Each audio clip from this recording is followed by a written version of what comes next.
बिस्मिल्लाहिर्रहमानिर्रहीम सल्लल्लाहु अलैहि वसल्लम। अस्सलाम वालेकुम क्लास 10। उम्मीद है आप सब खैरियत से होंगे। आज हम करेंगे एक्सरसाइज 6.3 के क्वेश्चन नंबर 7 टू 11 क्वेश्चंस तक। इससे कबल हम प्रीवियस वीडियो में एक्सरसाइज 6.3 के क्वेश्चन नंबर 1 टू 6 क्वेश्चंस तक डिटेल से डिस्कस कर चुके हैं। इनका लिंक मैंने डिस्क्रिप्शन में दे दिया है, आप इन क्वेश्चन से रिलेटेड भी लेक्चर ले सकते हैं।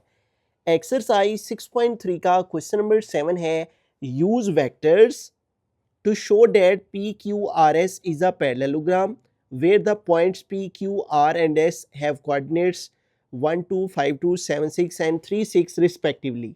तो यहाँ पे वो कह रहा है कि वेक्टर्स का इस्तेमाल करते हुए बताइए कि जो PQRS है वो एक पैरेललोग्राम बनाती है, जबकि PQR और S के उसने कोऑर्डिनेट्स हमें दे दिए हैं। अब वेक्टर का इस्तेमाल करते हुए कैसे हम प्रूव कर सकते हैं कि इन पॉइंट से बनने वाली जो डायग्राम है वो पैरेललोग्राम ही है। तो बिल्कुल सेम इस तरह से हमारे पास एक एग्जांपल यहाँ पे मौजूद है, एग्जांपल नंबर 11। इसमें भी देखें हमारे पास points A B C D हैं और वो ये कह रहे हैं कि वेक्टर मेथड से ये जाहिर करें कि आया कि इनसे बनने वाली जो डायग्राम है वो पैरेललोग्राम ही है। तो उसके लिए हमने क्या किया, ए बी का और डी सी का इनके वेक्टर निकाले, उसके बाद ए डी और बी सी इनके भी वेक्टर निकालें।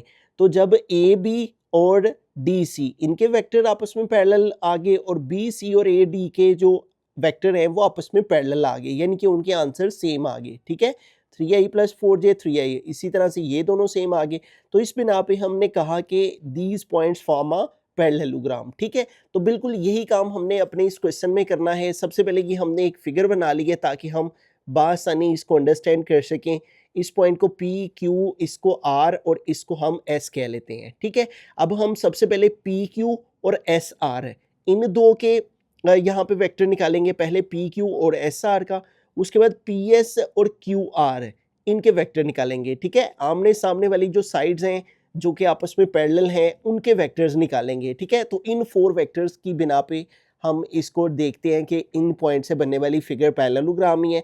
तो सबसे पहले PQ है, तो पी क्यू वेक्टर निकालने के लिए मैंने आपको एक फार्मूला जोन सा है वो बताया था। मैं दोबारा से फार्मूला आपको बता देता हूँ, मैंने प्रीवियस अपनी एक वीडियो में भी आपको ये एक्सप्लेन किया था। ठीक है, हम दोबारा से देख लेते हैं। यहाँ पे फार्मूला एक दफ़ा दोबारा से देख लेते हैं। ये देखें, अगर कोई से भी दो हमारे पास पॉइंट्स उनके कोऑर्डिनेट्स दिए हों और उनके दरमियान वेक्टर निकालने के लिए हम क्या करते हैं, x2 - x1 साथ i लिखते हैं प्लस y2 - y1 साथ j लिखते हैं। ठीक है, तो सेकंड वाले वेक्टर में से फर्स्ट वाले को माइनस करते हैं। ठीक है, एक्स वाली में से एक्स वाले को, वाई वाले में से वाई वाले को, और साथ आई और जे लगाते हैं। ठीक है, तो यहाँ पे हम सबसे पहले पी क्यू के वेक्टर को निकालने के लिए पी क्यू की वैल्यू यहाँ लिख लेते हैं। पी वेक्टर की वैल्यू है हमारे पास, जैसे कि उसने कहा है रिस्पेक्टिवली, तो रिस्पेक्टिवली का मतलब कि पहले वाला पी की वैल्यू है और दूसरे वाली क्यू की। तो पी की वैल्यू क्या है हमारे पास 1,2, जबकि क्यू की वैल्यू हमारे पास है 5, क्यू की वैल्यू है 5,2। ठीक है, तो ये पी क्यू हमने लिख लिया। अब इसका वेक्टर निकालेंगे। मैंने आपको फॉर्मूला बता दिया, यहाँ मैं डायरेक्ट करवाने लगा हूँ। x2 - x1, तो x2 की वैल्यू 5 है, x2 - x1 की वैल्यू 1 है, तो 5 - 1 साथ में आ जाएगा i, फिर फार्मूला में प्लस होता है, फिर y2 - y1, y2 क्या है 2 माइनस y1 क्या है ये वाला 2। ठीक है, और साथ आ जाता है j। अब इसको सोल्व करते हैं। 5 - 1 4i हो जाएंगे। ठीक है, और +2 - 2 0 हो जाएगा, तो +0j आ गया। तो ये एक वेक्टर हमारे पास पी क्यू का आ गया। अब अगला निकालते हैं एस आर का। ठीक है, उसके लिए एस और आर के कोऑर्डिनेट्स की वैल्यू लिख लेते हैं ताकि सॉल्व करने में आसानी रहे। तो एस कौन सा है हमारे पास, पी क्यू आर, ये एस है। ठीक है, और उसके बाद हमारे पास यहाँ पे पी क्यू ये आर है और ये एस है। ठीक है, लास्ट वाला। तो s की वैल्यू है 3,6, तो यहाँ पे 3,6 लिख दी, और r की वैल्यू पहले वाला p है, मैं यहाँ पे लिख लेता हूँ p q, ये r है और ये s है। ठीक है, तो r की वैल्यू है 7,6। ठीक है, तो ये दोनों वेक्टर हमने लिख लिए। p q का निकाल लिया, अब s r का निकालेंगे। वही उसी तरह s r लिख के ऊपर ये वेक्टर का सिंबल, और वही formula x2 - x1 plus y2 - y1। तो x2 यहाँ पे है 7 माइनस x1 है यहाँ पे 3, और साथ में आ जाएगा i plus y2 - y1। y2 क्या है 6 माइनस y1 क्या है 6, और साथ आ गया j। ठीक है, अब 7 में से 3 निकालेंगे तो 4, साथ आ गया i, और ये प्लस आ गया, और 6 - 6 0 हो जाएगा। और साथ में आ गया जे। ठीक है, तो यू देखे पी क्यू और एस आर इन दोनों के हमारे पास जो वेक्टर हैं वो सेम आ गए हैं। ठीक है, अब जो दूसरी बाकी की दो साइड है पी एस और क्यू आर, ठीक है, अब इनके निकालते हैं वेक्टर पी और एस।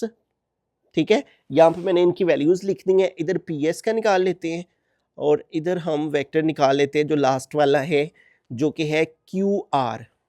ठीक है, जोन सी साइड हमने एक तरफ जाना है ना, इधर से पी क्यू और उसी साइड से इधर को जाएंगे। ठीक है, जैसे मैं एरो लगा के आपको बता देता हूँ, हम इधर से इधर को गए ना पी क्यू एस आर। ठीक है, इसी तरह से आप पी एस निकाल रहे हैं ना, तो इधर से क्यू आर ऐसे निकालेंगे। ठीक है, तो पी एस और क्यू आर, पी एस और इधर क्यू और आर, इन वेक्टर की वैल्यू लिख के इनके वेक्टर्स फाइंड करते हैं। ठीक है, अब इनके कोऑर्डिनेट्स लिखते हैं। पी के कोऑर्डिनेट क्या है 1,2, यहाँ पे आ गया 1,2 और एस के कोऑर्डिनेट है हमारे पास 3,6, यहाँ पे आ गया 3,6। इधर क्यू आर के लिख लेते हैं। क्यू की वैल्यू क्या है हमारे पास 5,2, क्यू के पॉइंट्स 5,2 और आर के पॉइंट्स 7,6। अब इन दोनों के वेक्टर निकालते हैं। उसी तरह से फॉर्मूला आपके जहन में होगा x2 minus x1 plus y2 minus y1 और साथ में x2 माइनस x1 3 माइनस 1 आ जाएगा, साथ i आ गया। ठीक है, प्लस y2 6 माइनस y1 ये 2 और साथ में j आ जाएगा। ठीक है, अब इसको सोल्व किया तो 3 माइनस 1 2i हो गया और ये प्लस 6 माइनस 2 4j हो गया। ठीक है, तो ये पी एस का वेक्टर आ गया। अब इधर हम क्यू आर का निकाल लेते हैं, क्यू आर और ये ऊपर वेक्टर का सिंबल। उसी तरह x2 माइनस x1 7 माइनस 5, इसके साथ i आएगा plus y2 minus y1, y2 क्या है 6 माइनस y1 क्या है ये वाला 2, साथ में j आ जाएगा। ठीक है, जो सा मेथड बुक वाले ने यूज़ किया हम भी उसी को ही फॉलो कर रहे हैं। 7 माइनस 5 2, साथ आ गया i प्लस 6 माइनस 2 4 और साथ में आ गया j।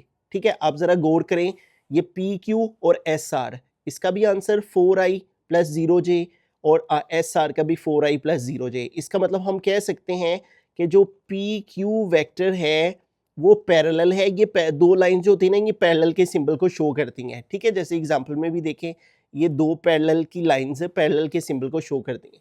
पी क्यू का आंसर एस आर के आंसर के इक्वल है, तो पी क्यू पैरेलल है किसके, एस आर वेक्टर के।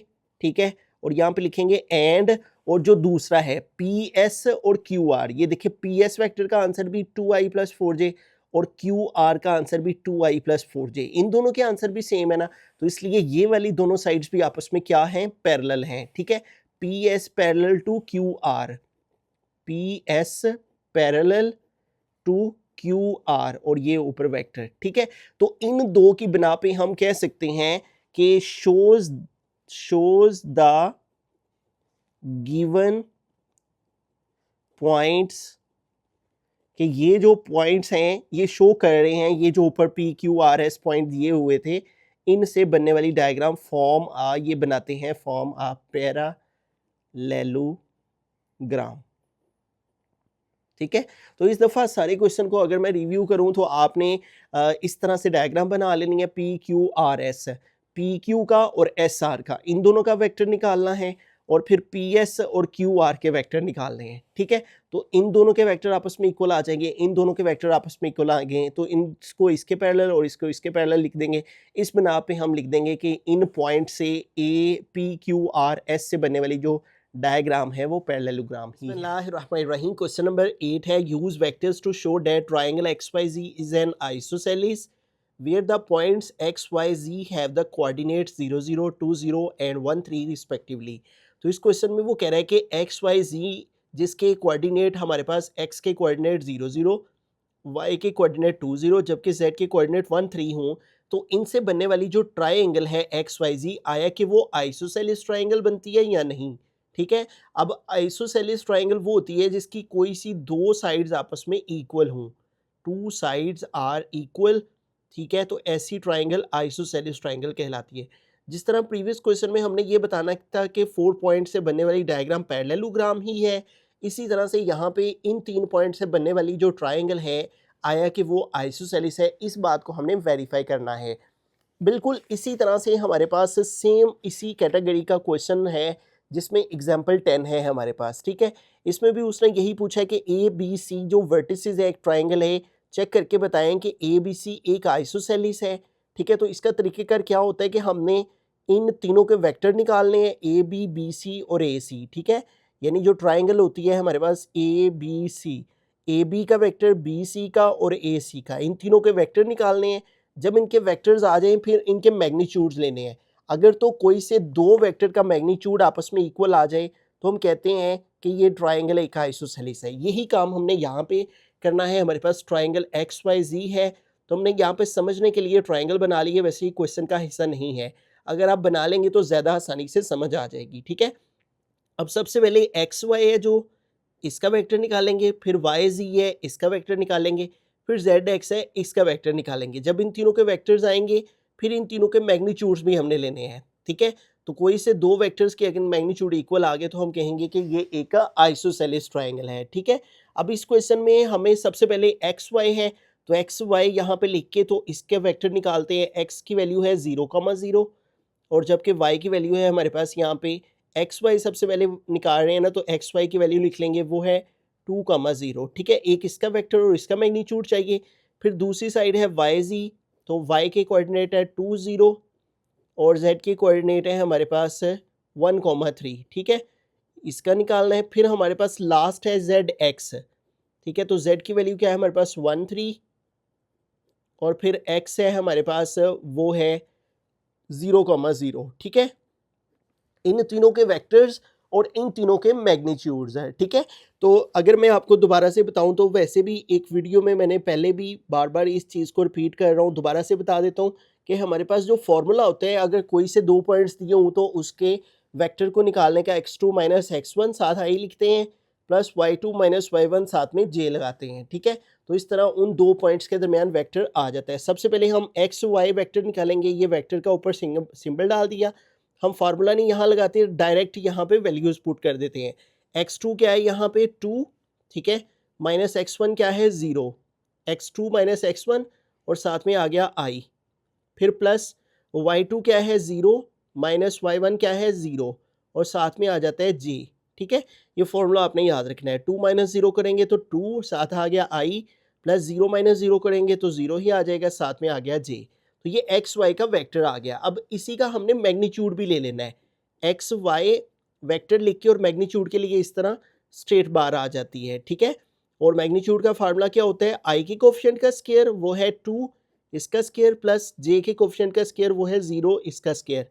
तो 2 2 ज़ार लिया तो 4 आ गया, प्लस 0 का स्क्वायर लिया 0 0 ज़ार 0 हो गया, 4 में 0 प्लस करेंगे 4 हो जाएगा और 4 का स्क्वायर रूट लेंगे तो आ जाएगा हमारे पास 2।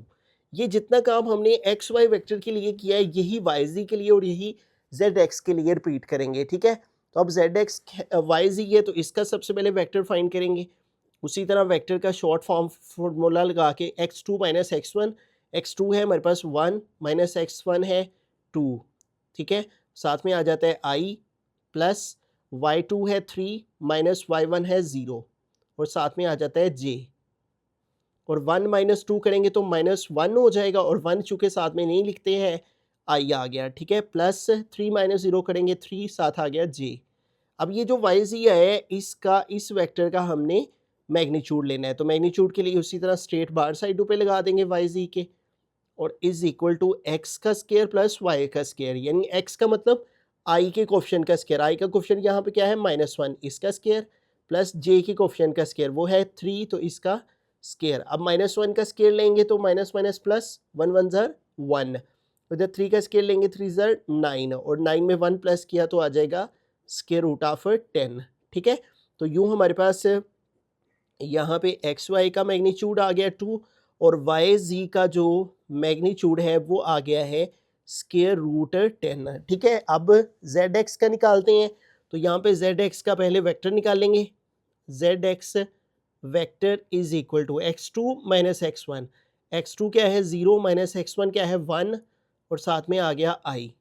ठीक है, प्लस y2 क्या है 0 माइनस y1 क्या है 3 और साथ में आ गया j। अब इसको सोल्व करें तो 0 माइनस 1 हो जाता है और 1 चूँकि साथ में नहीं लगाते हैं, ठीक है, 1 नहीं होता है जिसके साथ कुछ ना लगा हो, प्लस ये देखिए प्लस और 0 माइनस 3 करेंगे तो -3 हो जाएंगे, साथ में आ गया j और इसको सोल्व करेंगे तो ये हो जाएगा -i plus minus minus 3j, ठीक है। तो ये हमारे पास जेड एक्स का वेक्टर आ गया। अब जेड एक्स का जो वेक्टर है इसका हमने मैग्नीट्यूड लेना है, ठीक है। तो इस तरह मैग्नीट्यूड के लिए straight bar square root I के कोफिशिएंट का स्क्वायर, और आई का कोफिशिएंट यहाँ पे क्या है -1, तो -1 का स्क्वायर प्लस जे के कोफिशिएंट क्या है -3, इसका भी स्क्वायर। अब इनके स्क्वायर ओपन किए, माइनस का स्क्वायर प्लस 1 का स्क्वायर 1, इधर माइनस का स्क्वायर लेंगे प्लस 3 का स्क्वायर, 3 3 9, तो यूँ देखिए 1 में 9 प्लस करेंगे तो हो जाएगा 10, ठीक है। तो हमारे पास देखिए जो जेड एक्स है उसका भी मैग्नीट्यूड जोन सा है वो 10 आया है, और स्क्वायर रूट 10, और वाई जी का भी यहाँ पे लिखेंगे, हैंस जो मैग्नीट्यूड है वाई जी वो इक्वल है किसके, मैग्नीट्यूड ऑफ जेड एक्स के, ठीक है। तो इस बिना पे हम कह सकते हैं सो जो ट्राइंगल है जिसका नाम एक्स वाई जी है, ठीक है, ट्राइंगल एक्स वाई जी वो क्या है, इज एन आइसोसेलिस, ठीक है, इज एन आइसोसेलिस। तो इस तरह से हमारा जो क्वेश्चन है वो कंप्लीट हुआ। सबसे पहले आपने एक ट्राइंगल रफ वर्क में बना लेनी है, ठीक है। फिर आपने उसको नाम दे लेना है एक्स वाई जी का, एक्स वाई का वेक्टर और उसका मैग्नीट्यूड, वाई जी का वेक्टर उसका मैग्नीट्यूड, और जेड एक्स का वेक्टर और उसका मैग्नीट्यूड लेके, तो इन दो के मैग्नीट्यूड आपस में इक्वल आ जाएंगे, लिखेंगे इसका मैग्नीट्यूड इसके इक्वल है, इस वजह से ट्राइंगल एक आइसोसेलिस है। क्वेश्चन नंबर 9 है, ball is projected with an initial velocity vector v naught is equal to 10i plus 20j. The horizontal component is in the x direction and gravity is g is equal to 0i minus 10j. Find the maximum height and horizontal range. ठीक है, तो इस question में वो ये कह रहे हैं एक बॉल को फेंका गया, प्रोजेक्टेड का मतलब फेंकना। अगर हम इसको डायग्राम के थ्रू देखें तो ये देखें, जब हम बॉल को इधर से ऐसे थ्रो करते हैं तो थ्रो करते हुए जो इसकी हॉरिजेंटल मूवमेंट होती है, हॉरिजेंटल डिस्टेंस जितना ये कवर करती है उसे हम आर यानी रेंज कहते हैं, और बॉल जितनी मैक्सिमम हाइट अचीव करता है इस वेलोसिटी के अकॉर्डिंग वो इसकी मैक्सिमम हाइट एज कहलाती है। ये देखिए, अगर बॉल को हम यहाँ से इस वेलोसिटी के अकॉर्डिंग जोन सा है वो फेंकें तो बॉल जब यहाँ से इधर आएगा तो जो इसकी हॉरिजेंटल और वर्टिकल मूवमेंट है दरअसल वो हमारी मैक्सिमम हाइट और हॉरिजेंटल रेंज कहलाएगी। यहाँ पे इनिशियल वेलोसिटी दी हुई है वो हमने यहाँ पे लिख ली, ठीक है।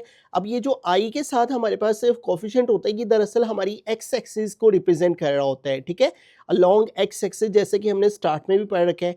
तो दरअसल जो इसकी एक्स एक्सिस पे वेलोसिटी है वी एक्स वो क्या है 10, ठीक है, और वेलोसिटी का यूनिट मीटर पर सेकेंड, और ये जो 20 है ये दरअसल इसकी वाई कंपोनेंट यानी अलोंग वाई एक्सिस वेलोसिटी है, और वो है 20 मीटर पर सेकेंड, ठीक है। तो इस इनिशियल वेलोसिटी से आपने वी एक्स और वी वाई की वैल्यूज लिख लेनी है, जबकि ये जो जी हमें दिया हुआ है ये ग्रेविटी की वैल्यू दी हुई है।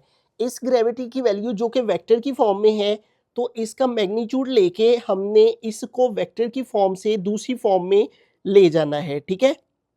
तो अब इसका हम मैग्नीट्यूड लेंगे, उसी तरह से मैग्नीट्यूड का फॉर्मूला लगा के स्क्वायर रूट ऑफ आई के कोफिशिएंट का स्क्वायर प्लस जे के कोफिशिएंट का स्क्वायर वो है -10, ठीक है, यानी एक्स लॉन्ग एक्स एक्सिस के जो वैल्यू होती है उसका square plus long Y axis जो वैल्यू होती है उसका स्क्वायर, ठीक है। तो यू मैग्नीट्यूड ऑफ जी 0 का स्क्वायर 0 प्लस माइनस का स्क्वायर प्लस 10 का स्क्वायर 100, तो 0 प्लस 100 क्या आ गया हमारे पास 100, और 100 का स्क्वायर रूट लेंगे हम तो वो आ जाएगा हमारे पास 10, ठीक है। तो इसका मतलब कि हमारे पास जो g है उसकी वैल्यू आ गई है 10, ठीक है। तो यूँ हमने g की वैल्यू भी हमारे पास आ चुकी है, वी एक्स की भी और वी वाई की भी।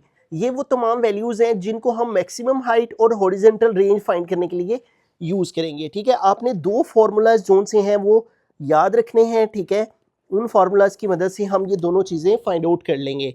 ये जो मैक्सिमम हाइट है, मैक्सिमम हाइट, और इसका जो फार्मूला है वो होता है वी वाई का स्क्वायर ओवर 2g, ये आपने फार्मूला याद रखना है, यानी वाई एक्सिस पर जो वेलोसिटी है उसका स्क्वायर ओवर 2g, और जो दूसरी वैल्यू हमने फाइंड करनी है, रेंज फाइंड करनी है, हॉरिजेंटल रेंज, उसका फार्मूला होता है 2 multiply v x multiply v y over g. ये फार्मूला आपने याद रखने हैं दो, ठीक है।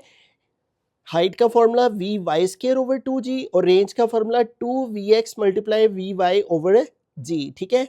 फार्मूला की डिटेल्स में नहीं जाते हैं, जस्ट यहाँ पे एक ही क्वेश्चन है इस तरह का, तो इसको अंडरस्टैंड कर लेते हैं। अब वैल्यूज पुट करते हैं। वी वाई की वैल्यू हमारे पास क्या है जो कि हमें इस इनिशियल वेलोसिटी से मिली है, वो है 20। तो ये आ जाएगा 20 और 20 के ऊपर ये आ गया स्क्वायर और डिवाइड में है 2 मल्टीप्लाई जी। तो जी की वैल्यू हमारे पास आ गई है 10, तो यहाँ पे आया है 10। तो यूँ हमारे पास जो मैक्सिमम हाइट है जिसको हम एज कह सकते हैं या हाइट ही लिख लें, ठीक है, मैक्सिमम हाइट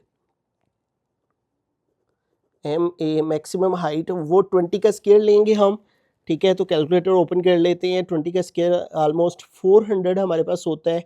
तो अगर हम इसका स्क्वायर लें तो 20 का स्क्वायर हमारे पास हो जाएगा 20 मल्टीप्लाई 20 400, ठीक है। तो ये हमारे पास आ गया 400 और डिवाइड में 2 10 ज़ार 20, तो ये 0 0 से कट हो गया, 2 1 ज़ार 2 2 20 ज़ार 40, तो ये आ गया 20। ये चूँकि हाइट है और हाइट का यूनिट होता है मीटर, ठीक है। तो यूँ हमारे पास जो सी मैक्सिमम हाइट है वो आ गई 20 मीटर। अब रेंज निकालते हैं। हॉरिजॉन्टल रेंज 2 लिखा, वी एक्स अलोंग जो वेलोसिटी है वो है 10 मल्टीप्लाई वाई अलोंग जो हमारे पास वेलोसिटी है वो है 20। तो यहाँ पे लगाया 20 ओवर हमारे पास आ गया जी की वैल्यू जो कि हमने फाइंड आउट की है मैग्नीट्यूड लेके 10 है, ठीक है। अब इसको भी कैलकुलेट कर लेते हैं, ठीक है। 10 10 से कट हो जाएगा, 2 मल्टीप्लाई 20 बाकी रह गया, 2 20 ज़ारा आ गया 40 और ये रेंज भी चूँकि हॉरिजॉन्टल मूवमेंट है तो इसका यूनिट भी मीटर में आ जाएगा। तो इस तरह आपने ये जो इनिशियल वेलोसिटी दी होगी इसकी मदद से वी एक्स वी वाई ले लेना है, ठीक है। और ये जो ग्रेविटी की वैल्यू दी होगी इसका मैग्नीट्यूड लेके तो जी की वैल्यू वेक्टर से इस फॉर्म में निकाल लेनी है, ठीक है। ये जी की वैल्यू आ गई और वी एक्स आ गया, वी वाई, ये तीन चीज़ें हमें रिक्वायर्ड हैं इस क्वेश्चन में। और फार्मूला आपने मैक्सिमम हाइट का याद रखना है, ठीक है। चूँकि हाइट में जा रहे हैं हम तो इसलिए यहाँ पे जो वाई एक्सिस के लॉन्ग वेलोसिटी है वो यूज़ होगी, उसका स्क्वायर लेना है और नीचे डिवाइड कर देना है 2g पे, ठीक है। और रेंज जोन सी है उसमें हमने वी एक्स भी लेना है, वी वाई भी लेना है और 2 भी लेना है, इनको मल्टीप्लाई करना है, जी पे डिवाइड करना है, तो हमारे पास रहीम क्वेश्चन नंबर 10 है। इंतहाई आसान क्वेश्चन है। A car enters a loop with velocity vector v is equal to 30j and exit with velocity v prime 30i। What is the change in velocity? तो चेंज ऑफ वेलोसिटी यानी velocity के अंदर जो change है वो हमने find out करना है। तो सबसे पहले इनिशियल वेलोसिटी जो पहले वाली होती है वो इनिशियल वेलोसिटी वो लिख लेंगे और वो उसने जो दी हुई है हमारे पास वो है v और वो है 30j, ये लिख लेंगे। उसके बाद फाइनल वेलोसिटी जो बाद वाली है, फाइनल वेलोसिटी वो लिख लेंगे, ठीक है। और वो है v प्राइम, ठीक है। और वो कितनी है 30i, ये हमने लिख ली। अब हमें जो चीज़ फाइंड करनी है वो है चेंज इन वेलोसिटी। तो आपने चेंज इन वेलोसिटी का फॉर्मूला पढ़ रखा होगा। वेलोसिटी में चेंज का मतलब होता है final velocity minus initial velocity, ठीक है। इन दोनों के दरमियान जो डिफरेंस होता है उसे हम चेंज इन वेलोसिटी कहते हैं, ठीक है।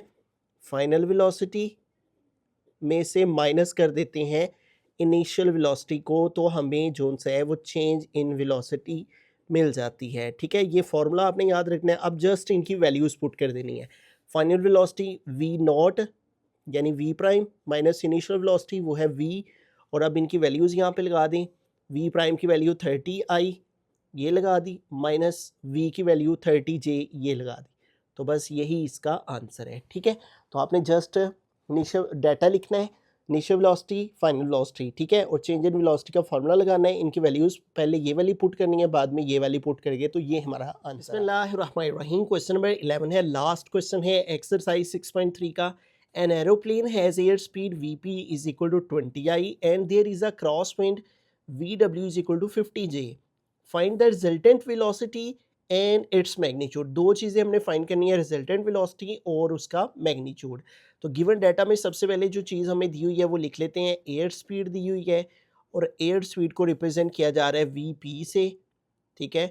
और वो है हमारे पास 20i, जबकि क्रॉस विंड है जो हमारे पास यहाँ पे दी हुई क्रॉस विंड और उसको रिप्रेजेंट किया हुआ है वी के साथ और वो है 50j।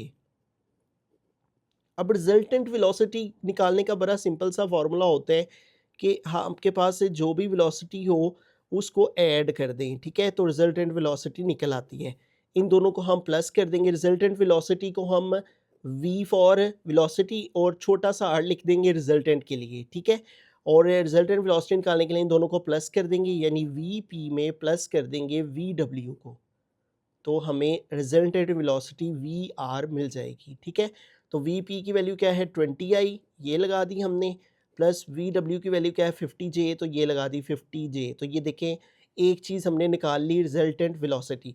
अब उसने कहा है इसका मैग्नीट्यूड भी निकालें। ठीक है, अब ये जो रिजल्टेंट वेलोसिटी आई है इसका मैग्नीट्यूड निकालेंगे। ये चूँकि वेक्टर की फॉर्म में आई है तो इसके ऊपर हम इस तरह वेक्टर का सिंबल डाल देंगे। ठीक है, ये भी वेक्टर की फॉर्म में है, नीचे जो सिंबल डला हुआ है। अब इसका मैग्नीट्यूड लेंगे, रिजल्टेंट वेलोसिटी यानी ये वेक्टर की फॉर्म में है और ये इसका मैग्नीट्यूड, और मैग्नीट्यूड का फार्मूला स्क्वायर रूट आई के कोफिशिएंट का स्क्वायर। ठीक है, ये फार्मूला आपको याद हो गया होगा, जे के कोफिशिएंट का स्क्वायर जो कि वाई एक्सिस के अलॉन्ग होता है, इन दोनों के स्क्वायर लेंगे हम यहाँ पे 20 का स्क्वायर, तो 20 स्क्वायर आ गया 400 प्लस 50 का स्क्वायर, तो 50 स्क्वायर आ गया 2500।